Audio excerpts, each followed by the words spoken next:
Um, the doomsday scenario for this country is the idea that you would just ignore a court order. At that point, there is no rule of law in this country. Yeah. You're a law of the jungle. So that's a thing to keep an eye on as to whether that in fact happened here. My view is President Biden and the Food and Drug Administration must ignore a nationwide injunction from Judge Kaczmarek. There has been thought, I believe, given to this. Senator Ron Wyden has already issued statements, for example, advising what we should do in a situation like this, which I concur, which is that I believe that the Biden administration should ignore this ruling. And we are back, y'all. Thank you for watching today. Go ahead and hit that like button, people. You know that it helps us out, and it helps you because it helps us. Now, I'm just showing y'all real quick where I got the material for today's video on X. So I want to give them a shout out. Now, let's get into this, y'all. Now, let me set the stage for you. We all know that over the weekend, President Trump sent 200 to 300 people who he says are members of a Venezuelan gang. He sent them to El Salvador. While they were in the air, apparently, on an airplane, a federal judge told the president's administration to bring those people back to the States, which the president's administration did not do. Now, here we have people on the left side of the aisle who are saying, if it is true that the Trump administration has ignored a court order, we are officially entering into the law of the jungle. We are no longer civilized. We aren't even a banana republic. Like, at this point, we're lions, tigers, and bears, basically.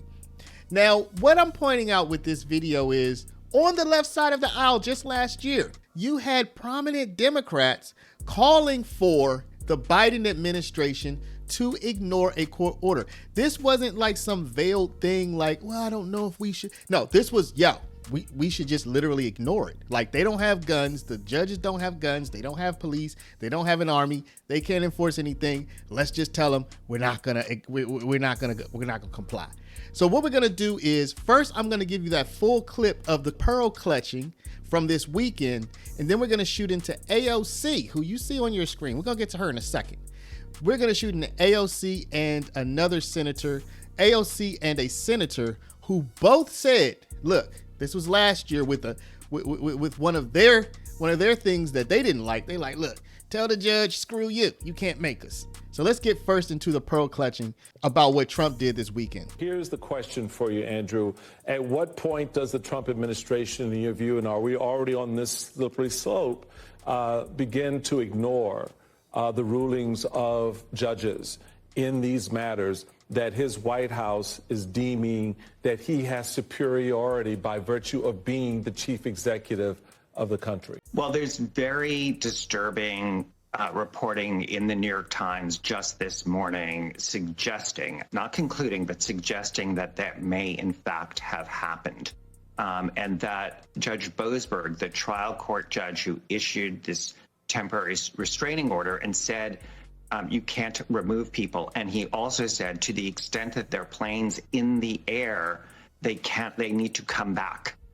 You cannot remove people because I'm finding that this is improper. It's unclear at this point whether, in fact, that order was complied with.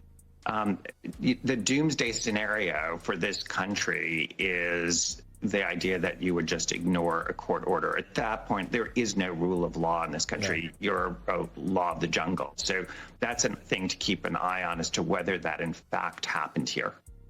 And frankly, y'all, just for full disclosure, I get where this guy's coming from. So I'm kind of playing devil's advocate a bit, but I do get the alarm at any government saying we're just going to ignore a court order.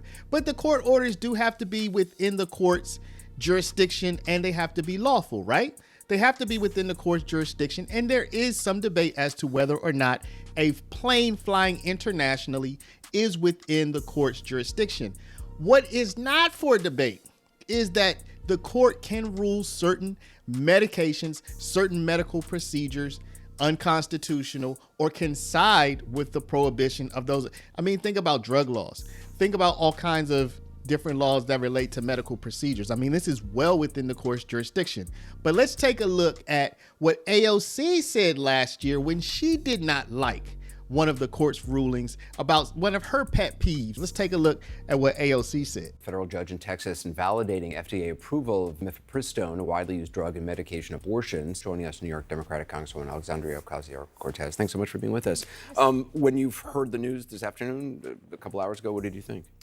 Well, you know, I think rulings like this, and I think we've seen from the FDA and also from activity in Congress, that some of these rulings, I think we've been preparing and anticipating for there being these egregious overreaches by members of the judiciary appointed by a right-wing Republican Party whose goal for a very long time was to just pack these courts with partisan judges, often underqualified or completely unqualified for their role. And so there has been thought, I believe, given to this. Senator Ron Wyden has already issued statements, for example, advising what we should do in a situation like this, which I concur, which is that I believe that the Biden administration should ignore this ruling. I think that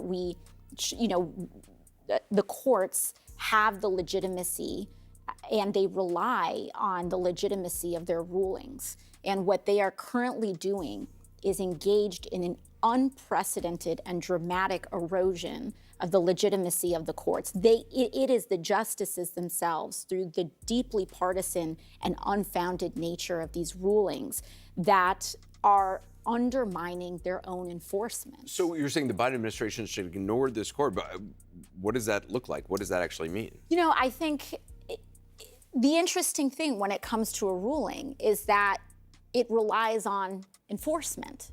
And it is up to the Biden administration to choose whether or not to enforce such a ruling. But do we want to live in a world where a government can decide to ignore a federal court ruling? Well, no, of course. I mean, I do think that it raises these important questions. And I do think that when we look at, and there are serious questions that the FDA and the Biden administration is going to have to figure out and how exactly we map this out. But on the other hand, what we are also seeing is a power grab over our courts in which the laws passed by Congress and the rules and policies passed by the executive branch now are going to require unanimous consent from 650 district court judges. Wow, did you ever think you would see AOC siding with Elon Musk? Or vice versa, because this is literally the exact same thing that Elon Musk has been saying since he's been operating Doge. He's been saying, look, y'all, we can't let some district court judge, we can't just let some dude out there just stop the whole federal government, stop the president at a whim. And look, that's the same thing AOC just said. Is she going to come out and say that now, though? You know, she was saying that a year ago when Biden was president about something that she cared about. Is she going to back that up? Is she going to keep that same energy? That's an interesting question. And now what we're going to do, y'all, we're going to shoot into, she had referred to a senator who she basically was agreeing with him. He was maybe the first person to say this. So let's take a look at how he phrased it. He persuaded AOC. Let's take a look at how he phrased it. So I'm here, Mr. President, because to sum it all up, Americans and their leaders must look at circumstances like this and say, enough. Not, we'll see what Congress might do, how the appeals process is going to play out. What's needed now is to just say, enough. The power of the judiciary begins and ends with its legitimacy in the eyes of the public. It doesn't have the military backing of the executive branch or Congress powers of the purse. A judge's ruling stands because elected leaders and citizens have agreed that abiding by them is right and necessary to uphold the rule of law. It's part of our social contract. But the judiciary must uphold its end, the social contract too. It's got to follow the rule of law and earn the confidence of the American people every single day. Recently, that confidence has eroded. No secret why. Look at the Dobbs decision overturning Roe. Look at what's happening in Texas now. parts of the judiciary seem to have morphed into a mob of MAGA extremists conspiring with and willing to do the bidding of every right-wing group or former president that appears before it, no matter the cost to life and liberty. The awful reality from the moment this case landed in front of Judge Kaczmarek, it's been a rigged game, illegitimate. The case is an affront to the Constitution and to the rule of law in our country. So here's what must happen if and when Judge Kaczmarek issues his nationwide injunction. Nationwide. All this business that the states have rights, This has nationwide implications to halt access to mifepristone. And my view is President Biden and the Food and Drug Administration must ignore a nationwide injunction from Judge Kaczmarek. Don't give in to the court washing. Protect the fundamental rights and well-being of all women in America. The Food and Drug Administration ought to go on just as it has for the last 23 years since it first approved mifepristone. The Food and Drug Administration needs to keep this medication on the market without interruption, regardless of what this ruling says. Doctors and pharmacies should go about their jobs like nothing has changed. American leaders who care about the right to privacy and the lives of women in this country must not let an illegitimate ruling in this case stand. It's just not possible to hide from this fight any longer. So what do y'all think? Do you think that AOC is going to actually come out and back up her position from just a year ago and say, no, I agree with Elon Musk. I agree with Donald Trump. When we're in office, we don't want one of these 650 district court judges to just stop us at a whim. And so we should also say for the other side, we don't think that the district court judges should be able to stop them at a whim either. Is she going, because she's on record, y'all. We have it right here. I mean, she's very clear about it. Like there's no equivocating. There's no misunderstanding or misinterpreting. This is all clear. She can't walk this back. There's nothing she can say. So I want to hear what y'all have to say. Let me know in the comments. One, do you agree with her or do you disagree? Right? Should a district court judge just be able to put the kibosh on anything? She says no. What do you say?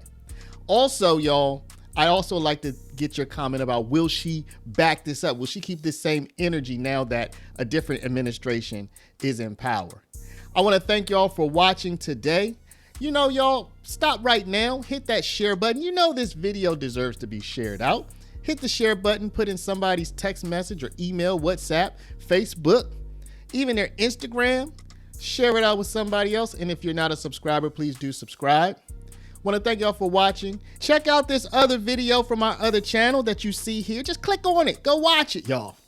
Support the other channel. Y'all know I love y'all, and I'll catch you back in the next one.